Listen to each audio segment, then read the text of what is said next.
Inna anzalnahu fi lailatul qadr.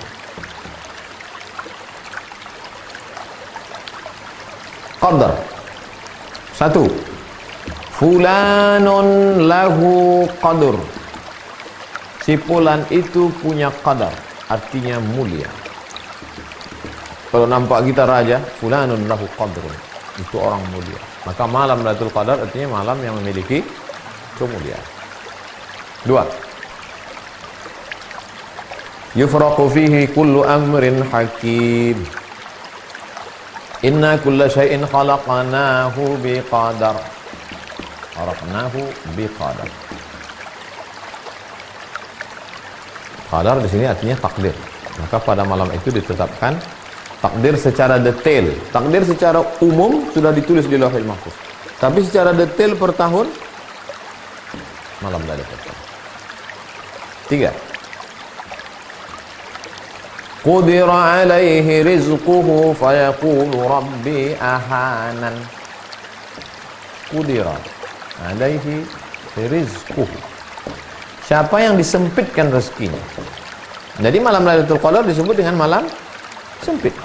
Kenapa disebut malam Qadar itu malam sempit? Kalaulah malaikat itu berbentuk fisik, turun semua malaikat malam itu, dunia ini sempit. Syukurnya malaikat itu berbentuk nur, cahaya. Sehingga kalau kita kumpulkan di ruangan ini cahaya yang 100 watt, 500 watt, dia tidak mengambil, terang benderang. Itulah maka ketika pagi, salamun hiya hatta matla'il fajr, sampai terbit fajar. Fajar itu maksudnya azan subuh. Habis azan subuh habis, terbit matahari, redup. Kenapa matahari redup? Karena cahaya malaikat yang naik. Kemarin nampak saya redup Pak Ustaz di Riau, berarti Lailatul Qadar. Enggak, itu asap. Nah, 3. 4. Kata Nabi SAW, dulu ada orang zaman Bani Israel, zaman Nabi Musa alaihi salam, 4 orang. Malamnya qiyamul lail beribadah kepada Allah, siangnya jihad fisabilillah, malamnya tak pernah tidur beribadah kepada Allah, siangnya jihad fisabilillah, 80 tahun tidak pernah buat dosa tarfata ainin, walaupun sekedip mata, tak pernah buat maksiat. Mendengar cerita itu, sahabat semuanya menunduk, lesu. Kenapa lesu? 80 tahun tak pernah buat dosa, ibadahnya malam ini. Qiyamul lail, siang jihad. Kita umur tak sampai 80, malam tidur, siang pun tidur juga. Maka menengok sahabat lesu sedih itu, turunlah ayat, Inna anzalnahu fi lailatul qadar. Kami turunkan Lailatul Qadar. Lailatul Qadri khairum min alfi syahrin. Lailatul Qadar lebih baik daripada 1000 bulan. 1000 bulan itu lebih dari 80 sekian tahun. Lebih. Tapi sebetulnya makna alfu adalah angka tertinggi dalam bahasa Arab. Alfu 1000. Makanya parfum yang paling wangi 1000 bunga katanya. Alfu Zahra. Ada empat, yang 2-3 helai aja yang petik. Apa ni? Alfu Zahra. 1000 bunga. Makna alfu itu artinya kalian sedih karena Bani Israel 80 tahun, kalian tak ada terhitung. Alfu Zahra. Itulah diantara kemuliaan malam Lailatul Qadar. Kenapa Pak Ustaz di Indonesia malam 17, sementara katanya 10 terakhir?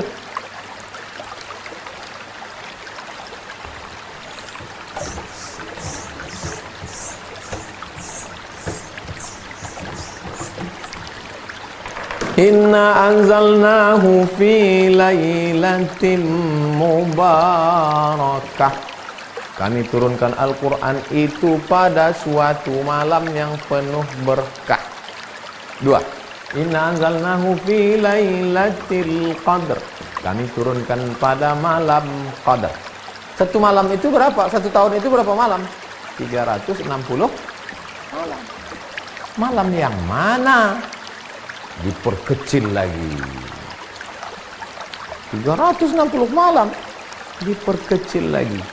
Syahrul Ramadan allazi unzila fihi al-Qur'an. Diperkecil menjadi 30. Maka tereliminasilah 330. Tinggal 30. Dari yang 30 malam itu malam yang mana? Maka buka kitab tafsir Ibnu Katsir dalam surat Al-Qadar. Ada pendapat mengatakan malam pertama, ada pendapat mengatakan malam ketiga, ada pendapat mengatakan malam kelima, ada pendapat mengatakan malam ke-9, ada pendapat mengatakan malam terus. Pendapat yang mengatakan malam 17 di antara yang berpegang itu adalah mazhab Syafi'i. Wa ma anzalna ala abdina, yang kami turunkan wahyu pada hamba kami Muhammad sallallahu alaihi wasallam, yaumal taqal yaumal jam'ani yaumal furqani yaumal taqal jam'an, pada malam bertemu, pada harinya, malam harinya ketemunya dua pasukan. Kapan ketemunya dua pasukan itu? Tanggal 17 Ramadan. Itulah dalil dia turun tanggal 17 Ramadan.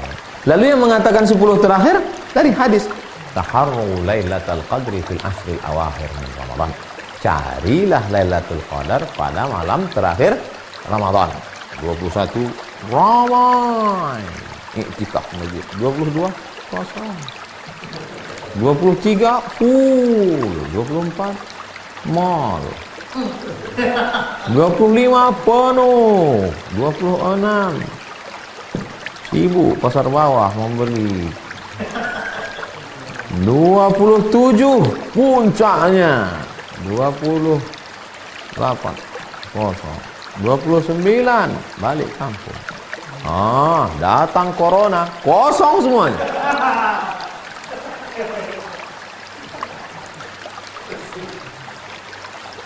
Lalu kemudian diperkecil lagi menjadi 10 berdasarkan kata Nabi. Karena Rasulullah SAW pada Nabi SAW pada malam 10 terakhir Ramadan, aiqadha ahlahu, dibangunkannya istrinya, syadda mi'zarahu, diikatnya, ikat sarungnya, maksudnya dia balik lebih banyak beribadah, iktikaf. Itulah dalil yang mengkhususkan 10 terakhir. Malam 27 hadis Nabi. Tapi ini semuanya adalah prediksi. Buka tafsir Al-Kabir Imam Fakhruddin Ar-Razi, tafsir Ar-Razi, Mafatihul Ghaib, kunci-kunci ghaib, pada ayat surat Al-Qadar. Di penutup itu dia sebutkan, Allah tidak sebutkan siapa yang dapat taubat nasuha. Allah tidak sebutkan siapa yang dapat haji mabrur. Allah tak sebutkan siapa yang dapat salat wusta. Allah tak sebutkan siapa yang dapat Lailatul. Supaya apa? Supaya kita tetap senantiasa berharap. Berharap itu bahasa Arabnya ar-raja. Ar-raja adalah salah satu stasiun mendekatkan diri kepada Allah Subhanahu wa ta'ala. Bayangkan kalau ditetapkan waktunya. Lailatul Qadar itu adalah malam 11. Maka malam 11 itu adalah orang ramai. Malam lain kota. Atau ada satu orang yang dapat ilham malam-malam. Kau sudah dapat Lailatul Qadar. Sampai mati tak ke masjid lagi. Pak Haji tak ke masjid? Udah dapat Lailatul Qadar dah. Jadi apa rahasia dibalik disembunyikan Lailatul Qadar? Supaya kita hidupkan malam dari malam 1 sampai malam 30. Malam ini malam yang ke 15, malam Jumat. Belum ada meteor meletup lagi. Isi aja malam 16, besok malam 16, malam 17, malam 18 sampai ke malam 30. Mudah-mudahan kita termasuk yang mendapat Lailatul Qadar. Setelah mengalami Lailatul Qadar itu memangnya apa? Apakah setelah dapat Lailatul Qadar jadi orang tukang cerita di warung kopi, tukang update status Lailatul Qadar, atau makin takut pada Allah, atau makin ingat mati, atau makin khusyuk ibadah? Coba renungkan. Suatu malam Pak Ustaz, tiba-tiba saya terbangun jam 2. Di samping tempat tidur saya itu ada ceret. Mau saya tuangkan air, gak keluar Pak Ustaz. Rupanya malam Lailatul Qadar membeku air malam itu. Gak keluar Pak Ustaz, beku. Situlah saya dapat Lailatul Qadar. Tak berapa lama WA istrinya. Jam 1 itu letak aku membersihkan kulkas. Letakkan es batu dalam ceret abang tu. Beku lah ya. Orang ni banyak mengada-ngada aja. Mengaku berjumpa Nabi Khaidir, mengaku itu ini. Itu sebetulnya dibalik itu semua untuk merenung dalam hati, apakah kau makin khusyuk, kau makin takut, kau makin wara, kau makin zuhud, atau kau jadi tukang cerita kemana-kemari. Udah cukup. Perhatikan baik-baik. Perhatikan baik-baik. Kita udah 42 stasiun ini. Tanggung. Ustaz, saya ada kebiasaan setiap berangkat dan pulang kerja selalu mencium istri saya. Apakah boleh hal seperti itu dilakukan saat Ramadan? Orang yang mengatakan boleh mencium istri, dalilnya adalah hadis riwayat Aisyah, wa kana Rasulullah sallallahu alaihi wasallam qabbala. Nabi mencium Aisyah bulan puasa. Ulama yang mengatakan tidak, dia Nabi boleh, karena Nabi bisa mengontrol hawa nafsunya. Kau tak terkontrol, takut dia lepas. Apalagi akad nikahnya baru kemarin 1 Ramadan. Berapa banyak orang tak bisa menahan hawa nafsu, melakukan hubungan pada siang Ramadan itu, berpuasa 2 bulan berturut-turut, bukan tanggung-tanggung. Yang jalan tengah, kalau dia bisa menjaga hanya sekedar kasih sayang, boleh. Tapi kalau yang tak bisa, maka dia jaga dirinya. Itu tentang mencium istri pada bulan Ramadan. 3. Orang tua saya sudah tak kuat puasa karena sudah tua, sementara keluarga kami kurang mampu. Bagaimana agar bapak saya tak dapat puasa? Bagaimana agar bapak saya tidak dapat dosa karena meninggalkan puasa? Kata kuncinya membayar fidyah.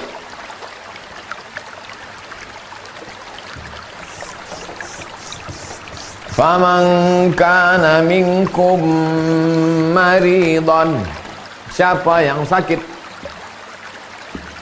au ala safarin, atau musafir, fa'iddatum min ayyamin ukhar, ganti di hari yang lain. 2. Wa 'alal ladzina yutiqunahu, bagi yang tak sanggup puasa karena tua renta atau karena sakit tak sembuh-sembuh sampai meninggal, fidyatun, bayar fidyah. Pilihannya cuma 2 aja, Bu, Pak. Pertama, ganti atau yang disebut dengan qada, atau bayar fidyah. Bayar fidyahnya adalah 1 hari makan fakir miskin. Nah, itu tadi bapak tua. Bapak tua tak mungkin qada, tak bisa. Nanti Syawal, Zulqa'dah, Zulhijjah dia bukan makin muda, makin tua. Makin tak bisa. Kalau begitu dia bayar fidyah. Yang jadi masalah, Pak Ustadz, kami kurang mampu. Nah, kurang mampu kalau begitu, anak-anaknya ini masuk kategori mana? Apakah anaknya ini masuk fakir? Tidak. Karena di situ mampu dia, cuman kurang mampu. Kalau begitu miskin. Apakah kami miskin, Pak Ustadz? Berapa standar hidup? Ma'ruf, urf. Tak sama standar hidup di Papua dengan di Sumatera. Sumatera pun tak sama antara Lampung dengan Riau. Seandainya Pekanbaru standar hidup, misal, sekarang berapa upah minimum regional? 2.750.000.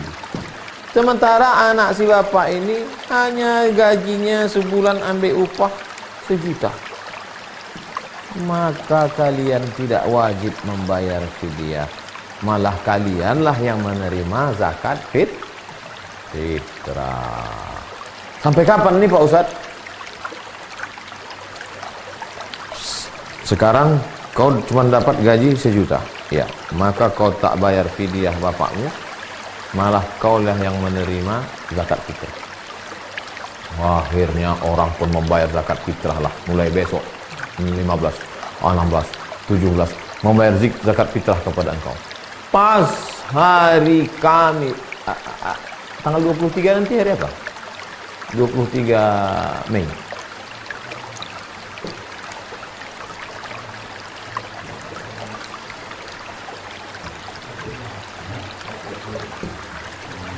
Hari Sabtu. Pas hari Sabtu 23 Mei, tiba-tiba engkau mendapat beras 5 gon. Saking banyaknya orang, maka pada saat itu engkau sudah mampu. Maka bayarkanlah fidyah. Kesimpulannya, keywordnya, kata kuncinya adalah pada mampu tak mampu. Kalau kau tak mampu sampai Idul Fitri, berarti kau tak mampu. Tapi rupanya dibukakan Allah rezekimu, berduyun-duyun orang datang, dapat dari RT, dapat dari Bank Riau Kepri, dapat PSBB, dapat Al-Azhar Syifa Budi, dapat, wah ya bertumpuk Ustaz. Nah, bayarkanlah, ya juga nanti akan susah. Nah, susah betul baru tahu. Jelas itu Pak, Bu. Terakhir, Ibu Aisyah. Jika ada seorang perempuan dipinang oleh lelaki masih awam, belum terlalu mengenal agama, masih dalam perjalanan hijrah, bagaimana pendapat Ustaz?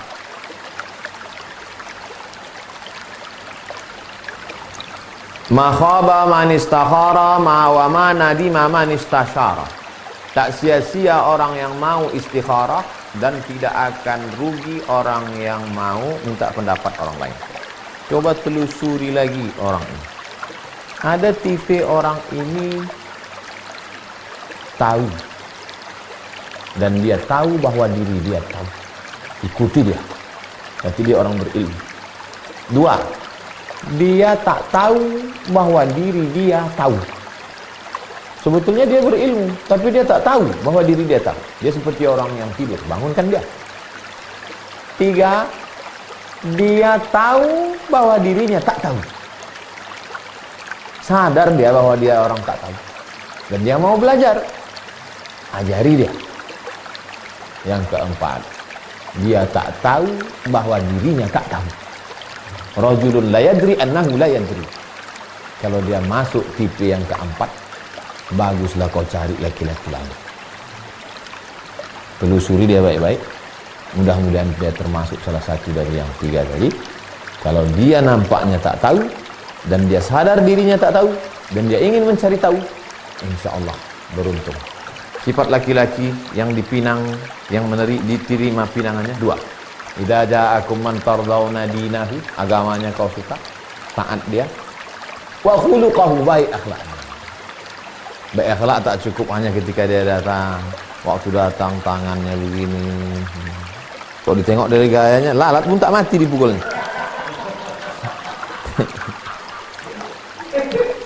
Tapi tanya juga kawan-kawan dia. Karena ada kawan dia sekolah tanya, kau kenal sama si ini. Yang FB-nya itu, di update-nya itu ceramah Ustaz Somad aja itu. Oh, itu memang baik, bukan main baik. Kalau sama itu terimalah kata. Nah, mudah-mudahan dipertemukan Allah. Terima kasih.